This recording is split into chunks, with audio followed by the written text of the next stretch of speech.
बिस्मिल्लाहिर्रहमानिर्रहीम। अस्सलाम वालेकुम नाज़रीन, मैं हूँ ज़ोहरा कमाल नकवी अपने यूट्यूब चैनल के साथ।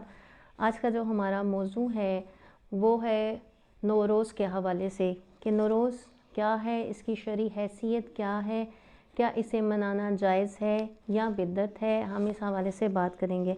तो सबसे पहले तो हम इसके हवाले से ये बात कर दें कि नौरोज़ क्या है। तो हम ये बताते चले जाएं आपको कि नौरोज़ जो है वो शमसी यानी कि जो ईरान के रहने वाले हैं या वो लोग जो ईरान शमसी साल को जो है इसको मनाते हैं, जब वो नया न्यू ईयर जब वो स्टार्ट होता है और वो मार्च में स्टार्ट होता है, तो वो से शमसी साल को जो है वो नौरोज़ कहते हैं, नया दिन कहते हैं। बहार से आगाज़ होता है, उसे नौरोज़ कहा जाता है। उसके कुछ अहकामात बताए जाते हैं जो हमारी जंतरियों में और दूसरी जगहों पे लिखे हैं। वो अदा करना या दुआ मांगना या आयत को पढ़ना, ये अपनी जगह एक अलग हैसियत रखता है। सबसे पहले हम इसकी शरई हैसियत के हवाले से बात कर लें तो शरई हवाले से कहीं पे भी इसको मनाने के लिए हुक्म नहीं दिया गया, यानी इसके बारे में जो हदीस नक़ल की जाती है हमारे छठे इमाम जाफ़र सादिक अलैहिस्सलाम से, वो मुस्तनद हदीस नहीं है। यानी क्योंकि ईरान उमूमन दूसरे खलीफा के ज़माने में फ़तह हुआ है, तो जो वहाँ के रस्म व रिवाज थे, जिस तरह से हम शुरू से बरसगीर पाक व हिंद में साथ रहते चले आ रहे हैं, जहाँ पे हिंदू भी थे मुसलमान भी थे, तो बहुत सारी ऐसे रस्म व रिवाज उसमें हमारे पास अभी तक मौजूद हैं और शामिल हैं, जिन्हें हम मनाते चले आ रहे हैं, लाते चले आ रहे हैं।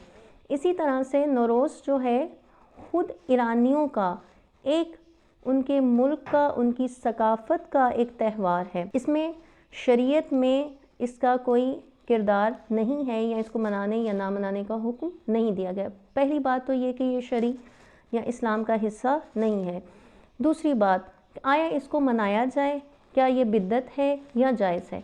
तो इस हवाले से भी मैंने आपको अर्ज़ किया कि जैसा कि छठे इमाम की रिवायत जो कही जाती है, बयान की जाती है इस हवाले से, वो मुस्तनद नहीं है, यानी कि उसके जो रावी हैं वो मुस्तनद नहीं है।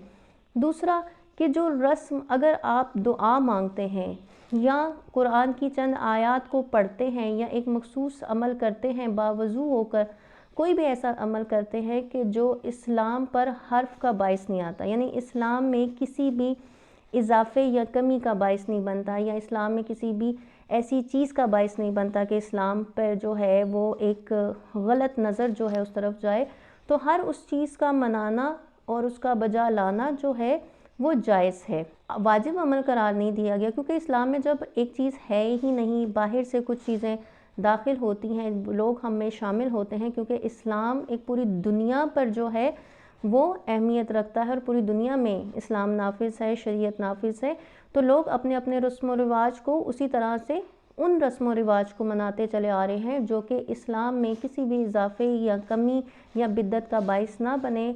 हर वो चीज़ मनाना जायज़ है और उसमें कोई ऐसी बात नहीं है या बिदअत नहीं है या गलत नहीं है। तो जो लोग नौरोज़ मनाते हैं, एहतमाम करते हैं, दुआएं मांगते हैं और मखसूस एक अमल करते हैं, उसमें कोई हर्ज नहीं है। लेकिन इसे ये कहना कि ये इस्लाम का हिस्सा है या इस्लाम ने इसकी तायीद की है, तायीद इस मानों में की है कि आप दुआएं मांगें और तहवील साल के हवाले से जो अमल बताए गए हैं वो करें, तो वो आपको एक जज़ा की हैसियत रखता है, यानी कि एक आम अमल की हैसियत रखता है, ना तो उसका मनाना वाजिब है और ना ही उसका ना मनाना जो है वो हराम है। ये एक आम सा मसला है, एक रस्मी और रिवाज का मसला है। तो यकीनन एक मुख्तसर सा तारुफ था, यकीनन आप लोगों को पसंद आया होगा। इसी तरह से हम आगे भी जो है छोटे मोटे ऐसे ही रस्म व रिवाज के हवाले से बात करेंगे कि आया शरा उनके बारे में क्या कहती है, जायज़ है या बिदअत है। अलैकुम अस्सलाम व रहमतुल्लाहि व बरकातुहू।